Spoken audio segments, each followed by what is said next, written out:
po ng mga kaibigan natin. Sa mahabang kasaysayan ng Pilipinas, naging sagisag ng liwanag at kalaman si Dr. Zerzal. Sa bawat pahina ng kanyang mga akda, kanyang itinuligsa ang panlilinlang, pananamantala at kawalang katarungan.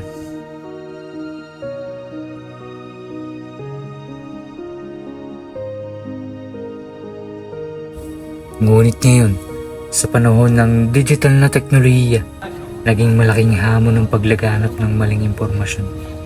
Paano natin may pagpapatuloy ang laban ni Rizal para sa kaalaman at kritikal na pag-iisip sa gitna ng mabilisang pagpapakalat ng katotohanan at kasinungalingan?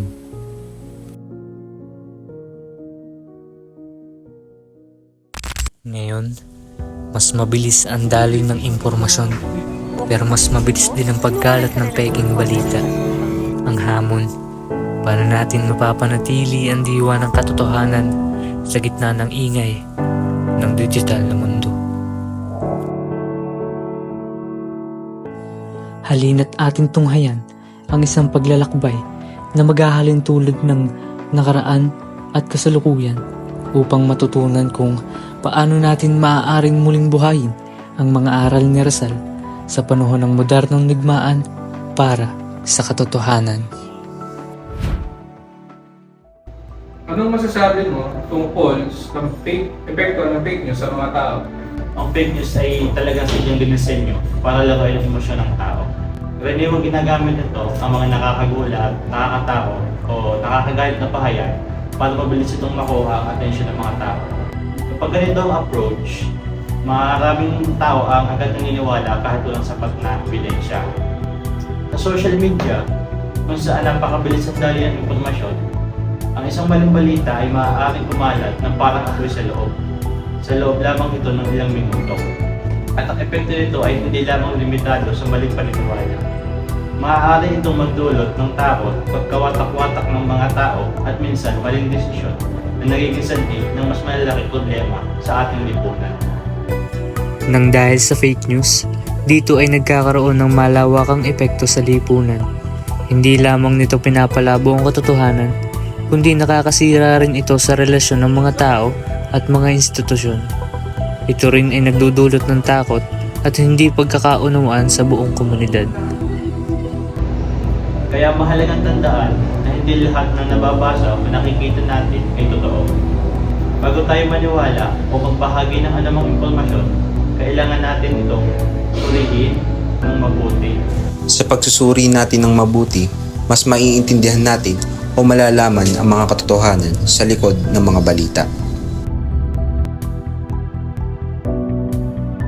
Paano nakaka-apekto ang bots at algorithm sa pagkalat ng misinformation? Malaki talaga ang papel na bots at algorithm sa paglaganap ng misinformation. Halimbawa ng bots ay isang automated account na programmed para maglabas ng libo-libong fake posts sa loob lamang ng ilang minuto. At para itong makina na walang tigil sa pag-share, pag-like at pag-comment sa mga maling posts. Kaya nagmumukha ito totoo at popular. Samantala, ang algorithms naman sa social media platform ay dinisenyo para ipakita ang content na pinapansin ng mga tao. Ang problema, hindi ito sinasala kung tama o mali ang impormasyon. Ang tinitingnan lang ng algorithms ay engagement, kung ilang like, comment at share ang tatanggap ng isang post. Kaya kung marami react sa isang fake news, mas lumalabas ito sa feeds ng mga tao. Ang impluwensya ng bot at algorithm sa social media ngayon ay may pagkakapareho sa mga pagsubok na hinarap ni Jose Rizal noong panahon ng kolonyalismo. Parehong nagdudulot ng pagkakahati-hati at maling impormasyon. Ngunit si Rizal ay gumamit ng panitikan upang ipaglaban ang kalayaan at katarungan. Kung siya ay nabuhay ngayon, malamang ay ginamit niya ang social media upang itaguyod ang tamang impormasyon at magtaguyod ng pagbabago. Sa panahon ngayon ng digital misinformation, paano natin may kakabit ang advokasya ni Rizal sa ating sitwasyon? Gaya ng mga prinsipyong ipinaglaban ni Rizal, napakahalaga pa rin ang kritikal na pag-iisip, lalo na sa panahon ngayon kung saan laganap ang digital misinformation. Si Rizal ay nagbigay din sa edukasyon at malayang pag-iisip bilang pundasyon ng isang responsableng lipunan. Sa kasalukuyan, ito rin ang susi sa paglaban sa hamon ng fake news. Sa social media, napakabilis ng pagkalat ng maling impormasyon. Kaya't mahalagang huwag agad maniwala sa anumang nababasa o nakikita. Gaya ng itinuro ni Rizal, kailangan nating magsuri, magtanong at tiyaking tama ang ating mga paniniwalaan. Sa pamamagitan ng pagiging mapanuri, naiiwasan natin ang maimpluwensyahan ng maling impormasyon o propaganda. Kung nais natin isabuhay ang mga aral ni Rizal sa makabagong panahon, dapat tayong maging maingat at responsable sa pagbuhat at pagbabahagi ng impormasyon. Sa ganitong paraan, hindi lamang natin pinoprotektahan ang ating sarili, kundi nakakatulong din tayo sa pagbuo ng isang lipunan na katuon sa katotohanan at kaalaman.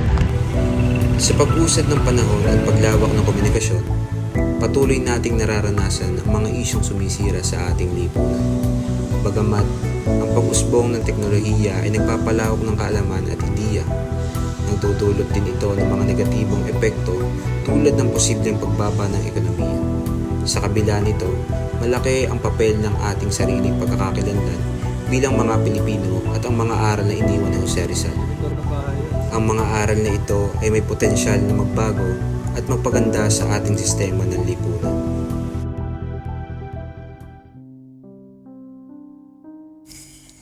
Sa panahon ng maling impormasyon at kasinungalingan, naway huwag nating gawing instrumento ng pagkalito ang pangalan ng mga dakilang bayani tulad ni Rizal.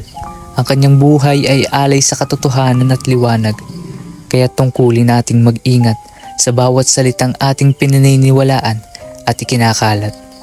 Ang tunay na paggunita sa kanyang pamana ay ang pagtataguyod ng katotohanan sa gitna ng mga ulap ng kasinungalingan. Nasa ating mga kamay ang pagpili, magsilbing Rizal ng katotohanan o maging alipin ng fake news.